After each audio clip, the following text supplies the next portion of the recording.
چرا اجازه میدی خوردت کنن؟ چرا میبینی وقتی عصبیت میکنن باز ادامه میدی؟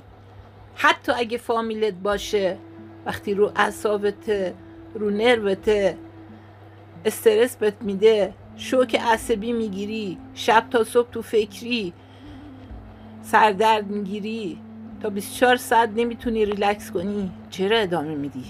فامیلی که ارزش نداره، دوستی که ارزش نداره، به این همه استرس میده، این همه جنگ و دعوای عصبی بهت میده، برای چی ادامه میدی؟ مگه نون بهت میده، خرجی بهت میده، پول تو جیبیت میده، ساپورت مالیت میکنه، حمایت مالی میکنه، چی کار میکنه؟